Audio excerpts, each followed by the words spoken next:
1 अक्टूबर 2020 को एहतसाब अदालत से नाकाबिले जमानत वारंट गिरफ्तारी जारी होने के बाद 1114 दिन तक यानी 1114 दिन तक इश्तिहारी रहने वाले नवाज शरीफ को 18 मिनट की समाअत के बाद रिलीफ दे दिया गया है।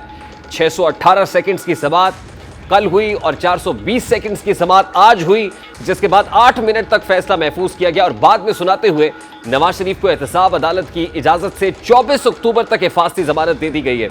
इस्लामाबाद हाई कोर्ट की चीफ जस्टिस आमिर फारूक और जस्टिस मियां गुल हसन औरंगजेब ने अल अजीज एवनफील्ड रेफरेंसेस में नवाज शरीफ की हिफाजती जमानत की दरखास्तों पर समाअत की। जिस सिलसिले में नवाज शरीफ के वकील अमजद परवेज और आजम नजीर तारड़ अदालत में पेश हुए, जबकि नैब प्रोसिक्यूटर राफे मकसूद और अफजल कुरैशी ने दलाइल दिए।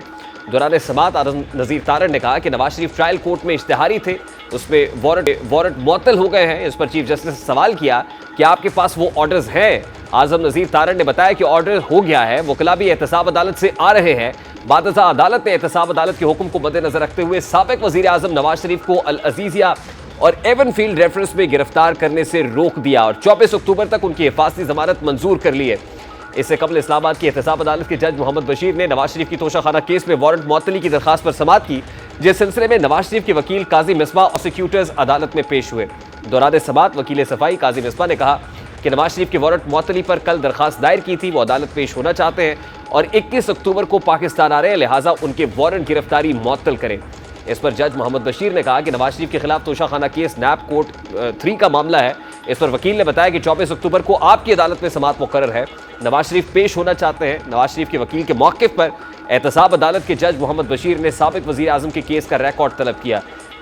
जज ने इस्तफसार किया क्या इस केस में हाई कोर्ट में हिफाजती जमानत दायर की। इस पर वकील ने बताया कि तोशाखाना केस में हाई कोर्ट में हिफाजती जमानत दायर नहीं की, तोशाखाना केस में वारंट जारी हुए हैं, फैसला नहीं हुआ था। इसहाक डार के इसी नौयत के केस में वारंट मुअत्तल हुए थे। वकील सफाई ने कहा कि नवाज शरीफ की ताज़ा तरीन तिब्बी रिपोर्ट भी साथ मुंसलिक कर दी है, वह एहतसाब अदालत में पेश होंगे। वारंट गिरफ्तारी मुअत्तल होने पर मुल्ज़िम अदालत पेश होता है, जबकि नैब की जानिब से नवाज शरीफ का गिरफ्तारी नहीं है, इसलिए वारंट मुअत्तल कर दें ताकि अदालत आने का रास्ता मिल जाए। दौरान समाअत नैब प्रोसिक्यूटर ने कहा कि नवाज शरीफ ने 2 रिलीफ मांगे हैं। वो कह रहे हैं कि अदालत के सामने सरेंडर करना चाहते हैं, नवाज शरीफ आना चाहते हैं तो वारंट 24 अक्टूबर तक मुअत्तल कर दें। अदालत ने वकील सफाई और नैब प्रोसिक्यूटर के दलाइल सुनने के बाद नवाज शरीफ के वारंट मुअत्तली की दरखास्त पर फैसला महफूज किया। बादशाह अदालत ने फैसला सुनाते हुए नवाज शरीफ के वारंट गिरफ्तारी मुअत्तल कर दी और कहा कि अगर नवाज शरीफ 24 अक्टूबर को ना आए तो वारंट बहाल हो जाएंगे। आज नवाज शरीफ को अदालत से मिलने वाला रिलीफ तारीखी है। इससे पहले यह सहूलत सिर्फ चेयरमैन पीटीआई के लिए मौजूद थी, लेकिन वो भी इतनी बर्क रफ्तार नहीं थी जिस बर्क रफ्तारी से नवाज शरीफ को दी गई है, क्योंकि गुज़श्ता रोज़ से पहले ये वसवसे और अफहाम थे कि शायद नवाज शरीफ को ज़मानत ना मिले और मिले तो इतनी आसानी से ना मिले कि वो डायरेक्ट उम्मीदें पाकिस्तान फ्लाइट से उतरे, हेलीकॉप्टर में बैठे और जलसागाह पहुँच जाए।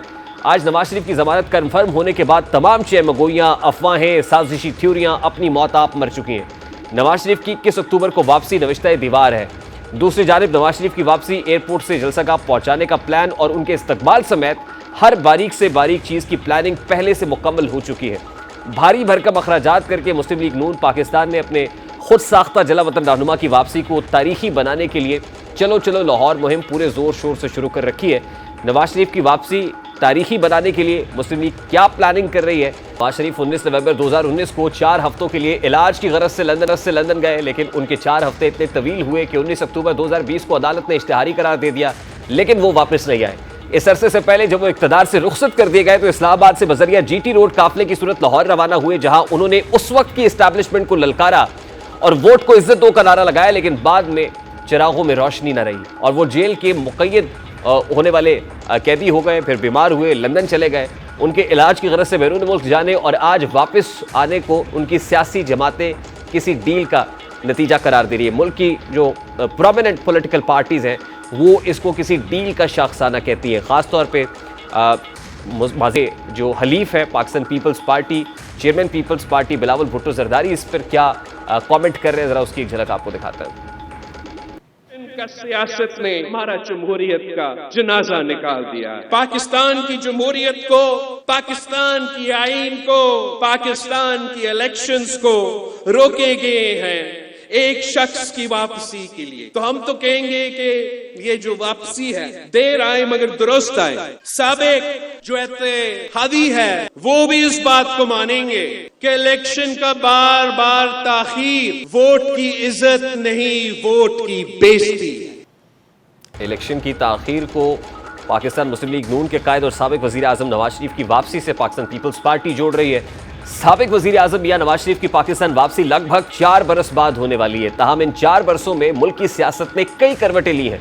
उनकी जमात नून लीग, जिसे जीटी रोड या शिमाली पंजाब में दहाइयों तक सबसे मकबूल जमात समझा जाता रहा है, उसकी मकबूलियत को मुल्क की सियासत के बदलते हालात ने ठेस जरूर पहुंचाई है।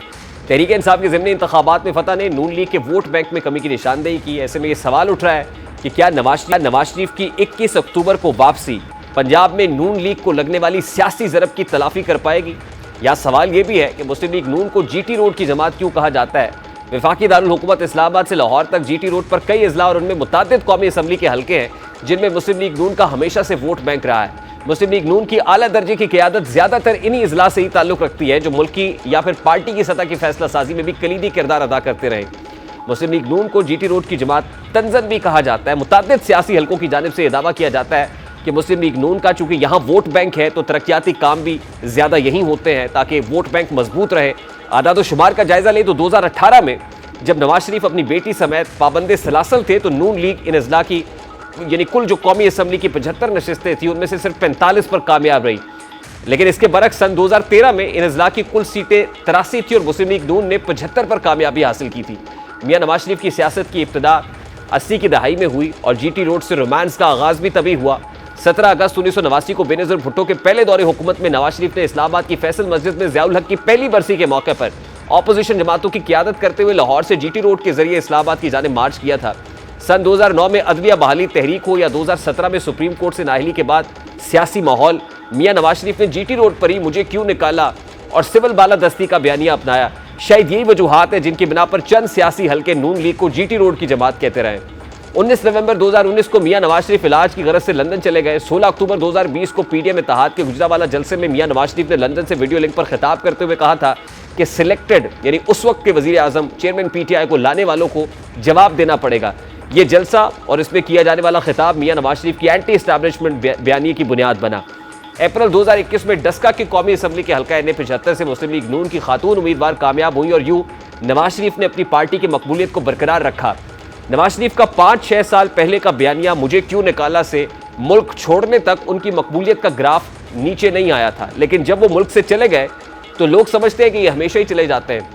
मुस्लिम लीग नून के रहनुमा हो, पीटीआई को छोड़ जाने या दीगर जमातों के रहनुमा या फिर सियासी मुबस्सरीन, सब इस बात पर मुत्तफिक हैं कि तहरीक अदम एतमाद की कामयाबी से पहले में पीटीआई की मकबूलियत खत्म होकर रह गई थी और अगर वो मजीद 16 माह हुकूमत करते तो यकीनी तौर पर अवाम का एतमाद मुकम्मल तौर पर खो चुके होते।